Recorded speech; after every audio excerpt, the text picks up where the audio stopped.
हाँ हाँ जी, आज शुरू करते हैं बेसिक एचटीएमएल डॉक्यूमेंट स्ट्रक्चर। देखो, एचटीएमएल का डॉक्यूमेंट का स्ट्रक्चर कैसा होता है वो समझते हैं। देखो, एचटीएमएल डॉक्यूमेंट तो आपको पता ही होगा, जैसे मैंने पहले बताया था कि एचटीएमएल डॉक्यूमेंट क्या होता है। एचटीएमएल डॉक्यूमेंट वो है जो भी हम एचटीएमएल में पेज बनाते हैं ना, ठीक है, वो एचटीएमएल का डॉक्यूमेंट ही होता है। ठीक है, तो उसका स्ट्रक्चर होगा क्या, तो उस पेज के अंदर किस तरह से हम लिखेंगे एचटीएमएल को, उसका स्ट्रक्चर समझते हैं। ठीक है, तो एचटीएमएल के जो जो पेज बनाएंगे हम, जो डॉक्यूमेंट बनाएंगे, उसमें ना कुछ इस तरह से लिखेंगे, जैसे डॉक टाइप हुआ, फिर एचटीएमएल, और फिर हेड हुआ, फिर बॉडी हुई, फिर बॉडी के अंदर कुछ लिखा हुआ है, फिर बॉडी बंद है, फिर एचटीएमएल लिखा हुआ है। तो ये सब है क्या, अजीब वगैरह, इसको समझते हैं कि कैसे लिखा जाता है और क्या ये स्ट्रक्चर है, इसको समझते हैं। इसको समझने के लिए चलेंगे हम एडिटर पे। ठीक है, अब ये ना इस तरह का ही होता है एचटीएमएल का बेसिक स्ट्रक्चर। अब इसमें ये क्या चीज़ है ऊपर, ये एचटीएमएल, ये फिर हेड है, ये बॉडी है। देखो, जो मेन स्ट्रक्चर है, जो आप हर पेज में लिखोगे, वो इसी तरह से लिखोगे।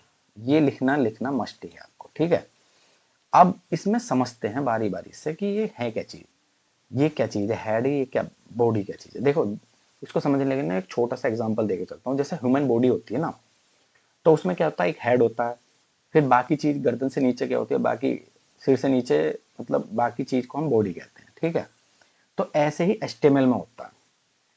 एचटीएमएल में भी हेड होता है, फिर बॉडी होती है। ठीक है, अब आगे मैं समझाऊं इसके लिए ना, आप पहले ये समझ लो कि ये क्या चीज होती है। ये जो ये है, और फिर ये है, और फिर ये है, ये क्या है। देखो, इसको बोलते हैं हम स्टार्ट एंगल ब्रैकेट। ठीक है, और इसको बोलेंगे क्लोज एंगल ब्रैकेट, और इसको बोलेंगे फॉरवर्ड स्लैश। ठीक है, देखो, जो इस तरह से ये जो ऐसे है लिखा है, फिर ऐसे लिखा है, इनको ना हम टैग बोलते हैं। टैग, मैंने जैसे बताया था ना, एचटीएमएल में जो भी कुछ लिखा जाता है टैग में लिखा जाता है। ठीक है, 99%, सब कुछ नहीं। ठीक है, वो सब कुछ क्या नहीं है मैं बताऊंगा भी। जो भी कुछ लिखा जाता है टैग में लिखा जाता है। ये क्या है, ये भी एक टैग है। ठीक है, ये भी टैग है, ये भी टैग है, ये भी टैग है, ये भी टैग है। तो टैग, जब जैसे टैग लिखने का तरीका क्या होता है कि ये इस तरह से होता है, स्टार्ट एंगल ब्रैकेट, फिर उसके अंदर टैग, जो भी टैग है उसका नाम आएगा। ठीक है, फिर उसको एंगल ब्रैकेट क्लोज करेंगे, फिर इसके अंदर कुछ टेक्स्ट होता है, फिर एंगल ब्रैकेट स्टार्ट, फिर फॉरवर्ड स्लैश लगा के, ये क्लोजिंग का है, फिर टैग का नाम लिखेंगे उसका जो भी होगा। ठीक है, फिर क्लोज एंगल ब्रैकेट। ठीक है, मतलब इस तरह से को, फिर क्लोज एंगल ब्रैकेट मैंने किया। ठीक है, और इसके अंदर जो भी टेक्स्ट होगा वो आएगा। ठीक है, तो इस तरह से टैग लिखने का तरीका होता है। ठीक है, तो यही हमने यहाँ पे लिखा है। ठीक है, head, head start, head tag start, फिर ये हेड टैग क्लोज। ठीक है, ऐसी बॉडी टैग है, body tag start, body tag close. ऐसे इसके अंदर है H1 tag start, H1 tag close, P tag start, P tag close. ठीक है, अब देखो, है इसके इसके अंदर क्या क्या आएगा, इसके अंदर क्या क्या है वो समझने से पहले ना, जैसे मैं बता रहा था अभी कि जो एचटीएमएल का स्ट्रक्चर है वो ह्यूमन की बॉडी जैसा होता है। देखो, एक इमेज से समझ लेते हैं। देखो, ये जैसे स्केलेटन है। ठीक है, मैंने स्केलेटन ही क्यों लिया, देखो एचटीएमएल जो है ना, एचटीएमएल से भी हम स्केलेटन ही बनाते हैं वेबसाइट का।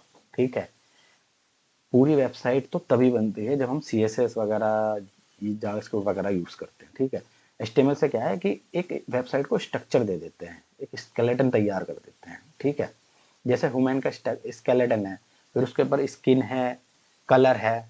ठीक है, तो ऐसी एचटीएमएल में जो कलर है, और जो पूरा सुंदरता है जो दिखती है उसमें, वो सब किससे आती है, CSS से आती है। ठीक है, तो एचटीएमएल समझते हैं कि एचटीएमएल में हेड और बॉडी क्या है। देखो, जैसे ह्यूमन बॉडी होती है ना, ह्यूमन का स्केलेटन होता है, मनुष्य का स्केलेटन होता है, तो उसमें जो ऊपर का एरिया होता है हेड, उसको हेड बोलते हैं ना। तो ऐसी एचटीएमएल में हेड होता है। ठीक है, ये हेड ओपन, ये हेड क्लोज, इसी हेड के अंदर हम बाकी की चीजें लिखेंगे। ठीक है, फिर ऐसी बाकी का जो हेड से नीचे का जो एरिया होता है, ठीक है, उसको हम बॉडी बोलते हैं। बॉडी स्टार्ट होती है, बॉडी क्लोज होती है। ये बॉडी स्टार्ट हुई, ये यहाँ से बॉडी स्टार्ट हुई और फिर ये बॉडी क्लोज होगी यहाँ पे। ऐसी हेड वहां से स्टार्ट हुआ, यहाँ पे क्लोज हो गया, ठीक है।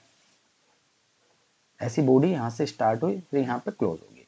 अब इसी बॉडी के अंदर फुटर होती है, चेस्ट होती है, ये सब चीजें होती है। ऐसी हमारे एचटीएमएल में इसी बॉडी सेक्शन के अंदर नेविगेशन आएंगे, यानी मेन्यू बनेंगी। फुटर में कुछ चीजें लिखी जाएंगी। फुटर वाला एरिया हमारे एचटीएमएल में कहाँ होता है, जो बॉडी जो क्लोज हो रही है, जहाँ बॉडी क्लोज होगी वहां वो एरिया, जैसे देखो इसमें जहाँ यहाँ जहाँ बॉडी क्लोज हो रही है ना, एंड में जो भी कुछ लिखा जाएगा वो फुटर का एरिया कहलाएगा, ठीक है। बिल्कुल बॉडी क्लोज होने से पहले का एरिया फुटर वाला कहलाएगा, ठीक है। ये टैग जो लिखा है ये मैं आपको आगे समझाऊंगा क्या होता है। तो अभी आप समझिए जो एचटीएमएल का जो स्ट्रक्चर है ना, वो ह्यूमन जो मानव शरीर है ना, बिल्कुल सेम उसी की तरह होता है कि हेड सेक्शन होता है, बॉडी होती है, फुटर होता है, ठीक है। हेड सेक्शन में क्या क्या जरूरी चीजें होती हैं, देखो हेड सेक्शन में क्या है कि हेड सेक्शन में जैसे आपकी मनुष्य की हेड सेक्शन है, ठीक है। उसके अंदर क्या क्या है वो चीजें जैसे दिखाई नहीं देती ना, शरीर दिमाग के सिर के अंदर क्या क्या चीजें वो दिखाई नहीं देती ना, ऐसी जो हेड सेक्शन के अंदर हम लिखेंगे वो चीजें हमें दिखाई नहीं देंगी, पेज पे दिखाई नहीं देगी। क्या चीज दिखाई देगी, बस ये टाइटल। इसे इस तरह समझ लीजिए जैसे कि हेड सेक्शन में बस सिर्फ बाल दिखाई दे रहे हैं, ऊपर के टाइटल, सेम ऐसे ही ये टाइटल दिखाई देगा हमें। ये कहाँ दिखाई देगा, ये दिखाई देगा यहाँ पे। जैसे मैं डिजिटल दुनिया की साइट खोल लेता हूँ, अब मैंने ये खोल ली। अब मैं जब होवर कर रहा हूँ यहाँ पे ऊपर, तो ये डिजिटल दुनिया दिखाई दे रहा है, ठीक है ना, इसका टाइटल है। अगर मैं इसको पीछे देखना चाहूँ इसके कोड में, तो ये देखो टाइटल में डिजिटल दुनिया पड़ा हुआ है ना, तो ये दिखाई दे रहा है, ठीक है। तो ये आपको समझ में आया कि हेड में जैसे जैसे मनुष्य के शरीर में हमें ऊपर का हिस्सा दिखाई देता है ना, ये खोपड़ी नजर आती है, सेम ऐसे ही टाइटल है, ठीक है। तो सेम ऐसे ही एचटीएमएल में टाइटल नजर आएगा, ठीक है।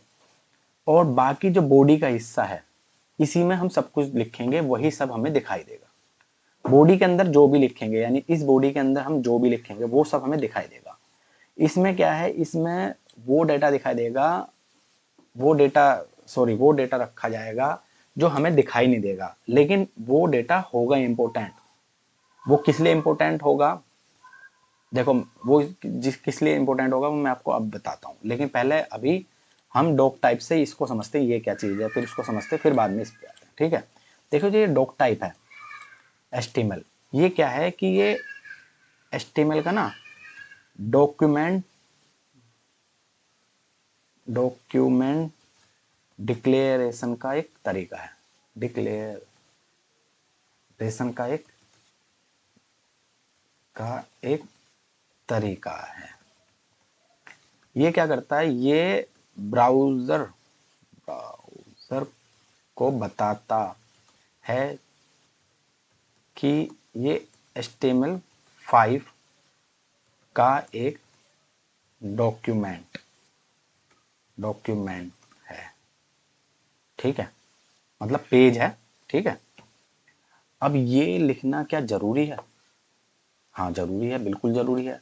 अगर ये नहीं लिखेंगे तो क्या होगा, ये भी समझ लेते हैं। देखो ये लिखना जरूरी क्यों है, ये ना एक पूरा ना एक एक रूल है, ठीक है, कि ये लिखना ही होता है। अगर नहीं लिखेंगे तो क्या होगा वो समझ लेते हैं। देखो जो ब्राउजर है ना, आज के जमाने के ब्राउजर, जो मॉडर्न ब्राउजर हैं, उनके लिए ही ये लिखा जाता है। अगर नहीं लिखेंगे तो मॉडर्न ब्राउजर में क्या होता है कि एक ना एक एक कंपैटिबिलिटी इशू आ जाता है, ठीक है।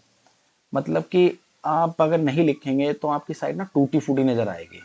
मैं बताता देता हूँ कि क्या है, किस लिए ऐसा होता है।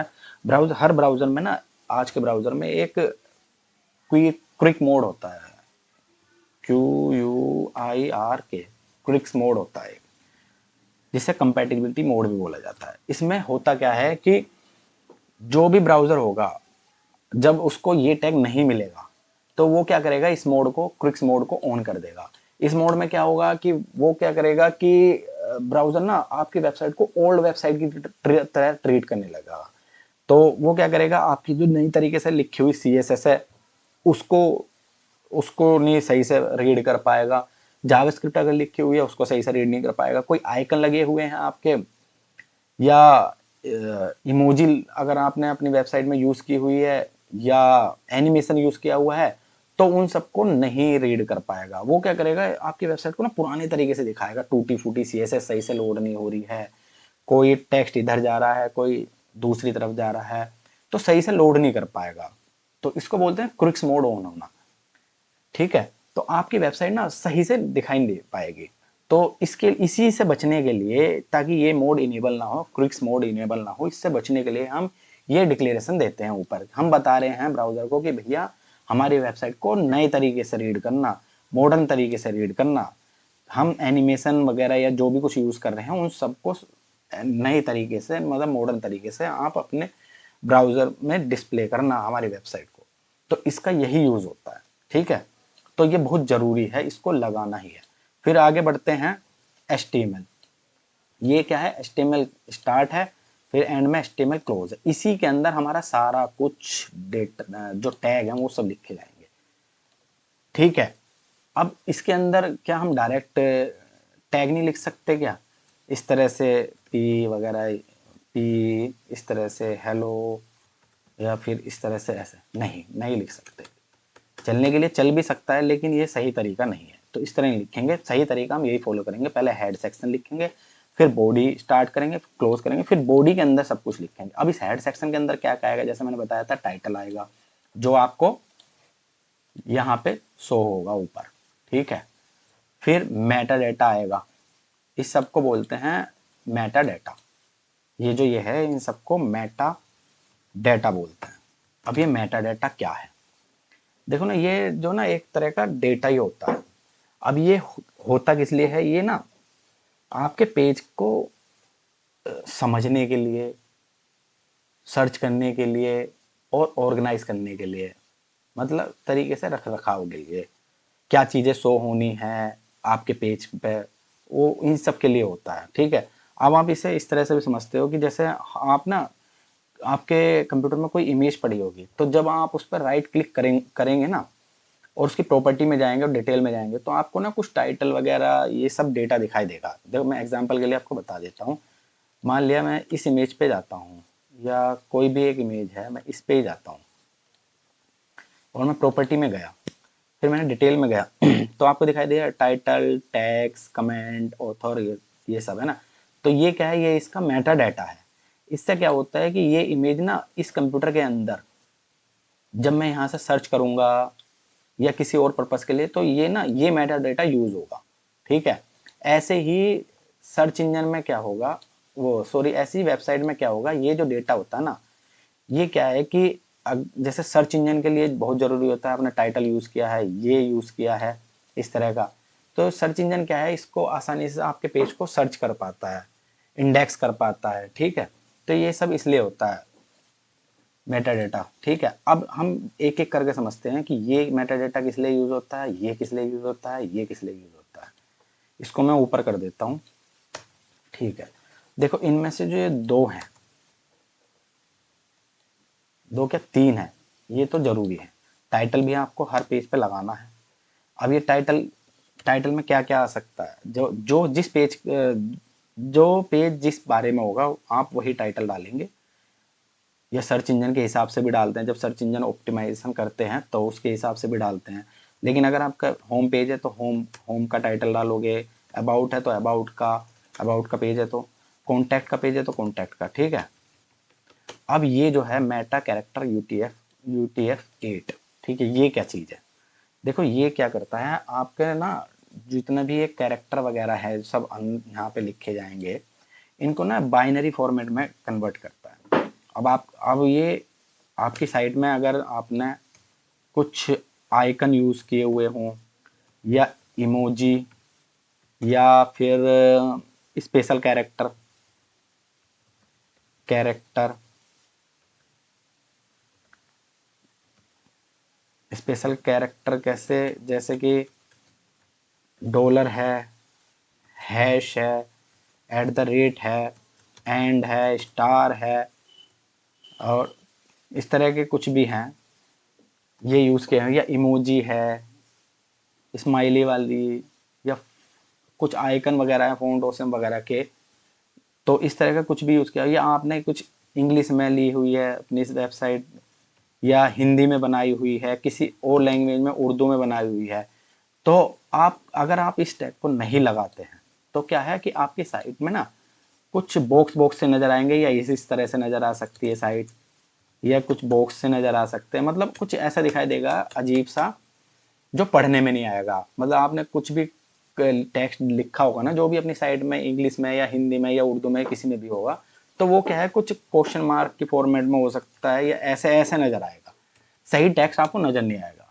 तो ये इसीलिए होता है, ये एनकोडिंग नहीं कर पाएगा सही से उन उन कैरेक्टर की, स्पेशल कैरेक्टर की, उस टेक्स्ट की, इमोजी की, आइकन की, जो भी आपने अपने उसमें बॉडी सेक्शन में जो भी लिखा होगा ना, वो उनको ना क्या यू एनकोडिंग नहीं कर पाएगा। तो ये इसलिए ये एनकोडिंग के लिए बहुत जरूरी है। ठीक है, तो ये आप समझ पाएंगे किस लिए जरूरी है। फिर अगला है व्यू पोर्ट वाला। अब ये व्यू पोर्ट क्यों जरूरी है, ये view port content width device width, ठीक है, ये किस लिए जरूरी है ये मैं बता देता हूँ। देखो ये होता है आपके जैसे जो वेबसाइट है उसको रिस्पॉन्सिव के लिए। मान लो अगर आपने CSS के थ्रू अपनी वेबसाइट को रिस्पॉन्सिव बनाया है कि भाई मेरी वेबसाइट मोबाइल पे भी टैबलेट पे भी ना रिस्पॉन्सिव दिखाई दे, और डेस्कटॉप पे भी अलग दिखाई दे, लार्ज डेस्कटॉप पे अलग दिखाई दे, स्मॉल पे अलग दिखाई दे, रिस्पॉन्सिव पे वो टैबलेट पे कुछ अलग लेआउट दिखाई दे, और मोबाइल पे अलग दिखाई दे, तो इसको बोलते हैं रिस्पॉन्सिव लेआउट। ठीक है, तो अगर वो आपको शो करना है, आपने CSS वगैरह सब कुछ लगा रखे, लेकिन अगर आपने ये टैग नहीं लगा रखा तो आपकी साइट सपोर्ट ही नहीं करेगी रिस्पॉन्सिव को। आपकी साइट मोबाइल पे वैसी नज़र आएगी जैसी आपके डेस्कटॉप पे नज़र आती है, टैबलेट पे वैसी ही नज़र आएगी जैसी आपके डेस्कटॉप पे नज़र आती है, वो रिस्पॉन्सिव लेआउट लोड ही नहीं हो पाएगा। तो ये जो टैग है ये इसलिए ज़रूरी है रिस्पॉन्सिव के लिए। ठीक है, तो ये 3 जो टैग हैं ये तो मस्ट है, ये आपको यूज़ करने ही करने हैं। ठीक है, आगे आते हैं ये डिस्क्रिप्शन वाला। ठीक है, ये क्यों ज़रूरी है, देखो ये ना सर्च इंजन के लिए होता है। ठीक है, ये पेज के पेज पे रखा लिखा जाता है, लेकिन ये सर्च इंजन के लिए होता है। ये आपको ना पेज पे कहीं ब्राउज़र में दिखाई नहीं देगा, ये ना ये ब्राउज़र में दिखाई देगा आपको, ब्राउज़र में सिर्फ ये दिखाई देगा अकेला, बाकी ये टैग आपको और ये टैग नज़र ही नहीं आएंगे, ये भी नहीं नज़र आएगा। ठीक है, तो ये किस लिए होता है, ये सर्च इंजन के लिए होते हैं। जैसे आपको अपनी वेबसाइट का SEO कराना होगा तो आपको ये टैग जरूर रखने होंगे। ठीक है, तो ये क्या है, ये मेटा टैग कहलाते हैं, और जो किस लिए जरूरी है, सर्च इंजन के लिए, इम्पोर्टेंट फॉर सर्च इंजन्स। ठीक है, ये आपकी साइट पे यूजर आके नहीं पढ़ सकता इनको, ये सिर्फ सर्च इंजन के बोट्स ही पढ़ सकते हैं। ठीक है, तो जो हेड सेक्शन में लिखा जाएगा वो ये चीज़ें लिखा जाएगा। अच्छा, हेड सेक्शन में और भी चीज़ें होती हैं, जैसे आपको CSS लगानी है या जावास्क्रिप्ट, SCRIPT जावास्क्रिप्ट लगानी है, तो वो भी आप हेड सेक्शन के अंदर ही लगाओगे। तो समझ में आ गया आपको क्या क्या लगाना है। एक तो हेड सेक्शन के अंदर क्या क्या रख सकते हो, एक तो टाइटल, और ये 2 चीज़ तो आप रखोगे, और मेटा डाटा और CSS जावास्क्रिप्ट। मैं एक पेज पे मैं ना सही से लिख देता हूँ कि हेड सेक्शन में क्या क्या लिख सकते हो। एक तो टाइटल, ठीक है, एक ये 2 तो आपको रखने ही रखने हैं व्यू पोर्ट वाला। ठीक है, इनके अलावा क्या रखोगे आप, मेटा टैग्स और CSS और CSS जावा SCRIPT जावास्क्रिप्ट, ये चीज़ें आप हेड सेक्शन के अंदर रखते हैं। ठीक है, हेड सेक्शन के अंदर क्या नहीं रखना है। ठीक है, एक तो हेड सेक्शन के अंदर ना आपका कोई भी टैग नहीं आएगा H1 इस तरह का, या P, इस तरह का कोई भी टैग हेड सेक्शन के अंदर नहीं है, इसको सेक्शन बोलते हैं। ठीक है, जैसे बॉडी का सेक्शन हुआ। ठीक है, तो इस तरह के जो टैग होंगे वो आप हेड में नहीं लिखोगे। ठीक है, तो आपको समझ आया बेसिक एचटीएमएल का स्ट्रक्चर। ठीक है, यहाँ तक हेड सेक्शन। अब बॉडी सेक्शन में क्या कहेगा? बॉडी सेक्शन में वो चीज होगी जो आपके ब्राउजर में यूजर को दिखाई देगी। ठीक है, जो आपके ब्राउजर में यूजर को दिखाई देगी। ठीक है, आपको जो जो यूजर को दिखाना है, ठीक है, वो आप बॉडी सेक्शन में रखोगे। ठीक है, बॉडी के अंदर ये बॉडी का स्टार्ट होना है, ये बॉडी स्टार्ट हो रही है, बॉडी क्लोज हो रही है, इस तरह से क्लोज होती है बॉडी, इस तरह से स्टार्ट होती है। ठीक है, क्या क्या रख सकते हैं? एक तो H1 ये टैग होते हैं। H1 ये हेडिंग हेडिंग है, हेडिंग टैग है। ठीक है, और ये पैराग्राफ, ये इस तरह का हम रख सकते हैं। इस तरह हम नहीं लिख सकते, जैसे ये लिखा है ना, इस तरह हम बिना टैग के हम नहीं लिखेंगे इसमें कुछ भी। ठीक है, ये मैं आपको बता ही दिया कि अगर आप कुछ भी हेलो वर्ल्ड अगर आप ऐसे लिखेंगे बिना टैग के तो चल तो जाएगा, लेकिन ये सही प्रैक्टिस नहीं है। तो हम जो भी कुछ लिखेंगे हम वो लिखेंगे टैग के अंदर। ठीक है, तो होप समझ में आया होगा आपको कि एचटीएमएल का बेसिक स्ट्रक्चर क्या है। ठीक है, इसको क्लोज करते हैं, मिलते हैं नेक्स्ट टॉपिक में।